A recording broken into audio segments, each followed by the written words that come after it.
It is Thursday afternoon. The clock on the wall says 4:45. You are sitting at your desk, and you can feel the weight of the week in your shoulders. You reach for your bag, ready to go home to your quiet apartment, your favorite book, and a hot cup of tea. But then you hear footsteps. Oh, I know those footsteps. That is the sound of a coworker coming over to change your plans. Exactly. It is your coworker, Tom. He is a friendly person, and he is smiling. He leans over your desk and says, "Hey, a few of us are heading to the pub in 10 minutes for a quick round. You are coming, right?" In that moment, your stomach drops. You want to say no, but the words feel stuck in your throat. You do not want to be the person who is not part of the team. You do not want to be boring. This is such a common problem for so many of us. We spend so much time learning how to say yes in English, but we never really learn how to say no with confidence and kindness. It feels like if we say no, we are being rude or cold. You are so right, Mark. Many learners think they only have two choices. They can say yes and go to the pub, even though they are exhausted, or they can say a very blunt no, which makes the office atmosphere feel awkward the next morning. But today, we are going to learn a better way. We call it the sandwich method. It allows you to protect your time while sounding sophisticated and kind. If you enjoy this calm way of learning real-life English, remember to subscribe to English Speaking Corner.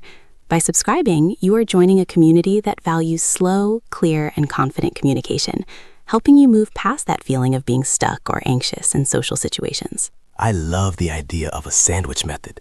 When I think of a sandwich, I think of layers. So what is the first layer of this polite refusal? The first layer is what we call the softener, or the validation.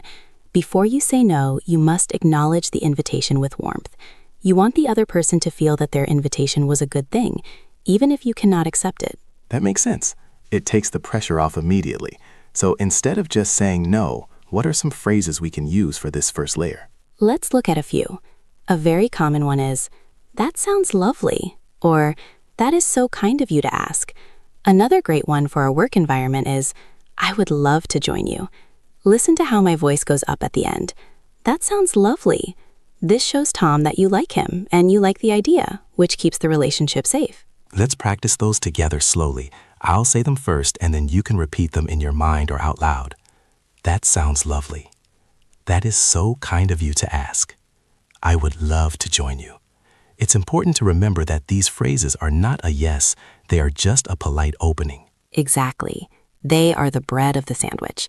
Now we move to the middle layer, which is the most difficult part for many people. This is the vague truth. This is where you actually say the word no, but you do it without giving a long, complicated excuse. This is where I usually fail. I feel like I have to explain exactly why I am busy. I start saying things like, "Oh, I have to go to the supermarket and then I have to cook and my cat is hungry." It feels like I am lying even when I am telling the truth. You are not alone, Mark. Many people feel they need to justify their time. But in English-speaking cultures, you have a right to your private time. You do not need a big excuse. We can use what we call the vague truth. This means giving a general reason that sounds professional. What are some examples of a vague truth that do not sound like a lie? One of the best phrases is, "I'm afraid I can't make it this time." Another one is, "I've already committed to something else tonight." Or even simpler, "I have a few things I need to take care of at home." Notice the word afraid. In this context, it does not mean you are scared. It means, "I am sorry to tell you this news." I'm afraid I can't make it.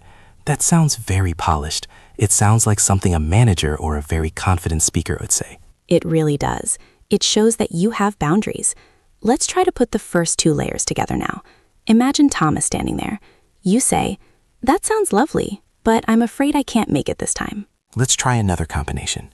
I would love to join you, but I've already committed to something else tonight. Perfect. Notice how the word "but" acts as the bridge between the two layers. Now let's talk about the final layer of the sandwich. This is the future bridge. This is where you show that you want to remain friends or good colleagues. You are saying no to the drink tonight, but you are not saying no to the friendship. So this is how we stop the relationship from feeling cold. We look toward the future. Yes, we use phrases like, "maybe next time," or "have a great time and tell me about it tomorrow." Another very kind one is, "I'd love to catch up with you soon, though." This tells Tom that you are still a team player.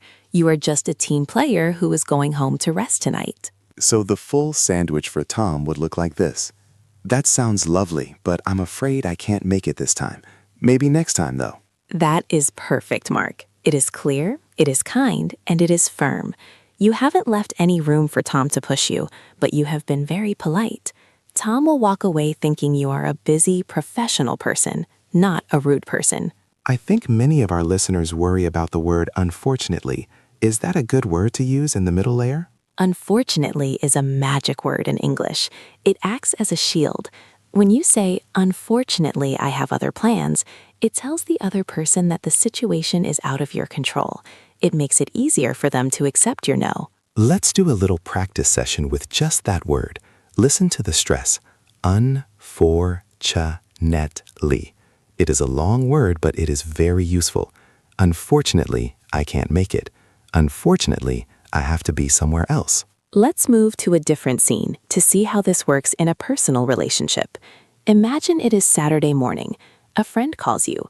They want you to help them move some furniture. You are tired and your back hurts. You want to stay on your sofa. Mark, how would you use the sandwich method here? Well, I would start with the first layer. I would say, I really appreciate you asking me for help. Then the middle layer. But unfortunately, I'm not going to be able to help out today. I've got a few things I need to finish up at home. And the final layer. I hope it goes quickly, though. Let's catch up for a coffee once you're all settled in. That was excellent. You used the phrase help out, which is very natural. You also use the future bridge of a coffee later. This keeps the friendship strong. Your friend doesn't feel rejected. They just feel that you are busy. I noticed something there. I used I'm not going to be able to instead of I can't. Is there a difference? That is a very observant point. I'm not going to be able to is a bit softer than I can't. I can't can sometimes sound a bit like a wall, but saying I'm not able to makes it sound like there is a physical or logical reason why it is impossible. For B1 learners, using these longer phrases actually makes you sound more fluent because you are using more complex structures to be polite. This is why it is so important to practice these phrases until they feel natural. We often call this muscle memory. Your mouth needs to know the words so your brain doesn't have to work so hard when you are feeling stressed. Exactly. That is why we are going to do a long shadowing session now. I want everyone listening to take a deep breath. Relax your shoulders. You are in your quiet study space. I will say a full sandwich method response for 3 different situations. I will speak slowly and clearly. After I speak, there will be a long silence. In that silence, I want you to say the words out loud. Do not just think them, speak them. I will join in too. It is good to remember that even if you are in a public place, you can whisper these phrases. The physical movement of your lips and tongue is what builds the confidence. Let's start with the office situation again. Tom asks you for a drink. Here is your response. That sounds like a lot of fun, but I'm afraid I have to pass this time. I've already made some plans. I hope you all have a great night, though. That sounds like a lot of fun, but I'm afraid I have to pass this time. I've already made some plans. I hope you all have a great night, though. Good. Let's try another one. This is for a friend who asks you to go to the cinema, but you are too tired. Thanks so much for thinking of me, but I don't think I'm up for it tonight. I've had a very long day. Can we take a look at the schedule for next weekend instead? Thanks so much for thinking of me, but I don't think I'm up for it tonight. I've had a very long day. Can we take a look at the schedule for next weekend instead? Notice the phrase, I'm not up for it. This is a very natural way to say I don't have the energy. It is very common among native speakers. Now, let's try a more formal one. Imagine your boss asks you to take on a new project, but your desk is already full of work. That is a very interesting project, and I appreciate the opportunity. However, I'm currently at full capacity with my current tasks. Could we discuss the priority of these assignments on Monday morning? That is a very interesting project, and I appreciate the opportunity. However, I'm currently at full capacity with my current tasks. Could we discuss the priority of these assignments on Monday morning? Using however instead of but is a small change that makes you sound much more professional in a meeting, and at full capacity is a great way to say I am too busy without sounding overwhelmed. These phrases are so powerful. I can feel the difference when I say them. It feels like I am in control of the conversation. That is the goal. Confidence comes from having a plan. When you have the sandwich method in your pocket, you are no longer afraid of people asking you questions. You know that you can handle any invitation with grace. I want to talk about one more thing that I think our listeners struggle with. What happens if the person doesn't take no for an answer? You know, the people who say, "Oh, come on, just one drink. It won't take long." This is the pusher situation. It is very common. When this happens, you do not need to make a new sandwich. You simply repeat the middle layer of your sandwich. You can say, "I wish I could, but it's just not possible today." You keep your voice very calm and very low. If you stay calm, they will eventually stop pushing. I wish I could, but it's just not possible today. It's like a broken record, but in a polite way. Exactly. You don't need to get angry. You just need to be consistent. The more you explain, the more the other person will try to solve your problems. If you say, "I can't come because I have to clean my house," they will say, "Oh, clean it tomorrow." But if you say, "I have plans I can't change," there is nothing they can say to that. That is a great tip. Protecting your vague truth is actually a way to prevent the other person from arguing with you. It really is. It's about setting a boundary. And remember, your plans can be a plan to sit on your sofa and do nothing.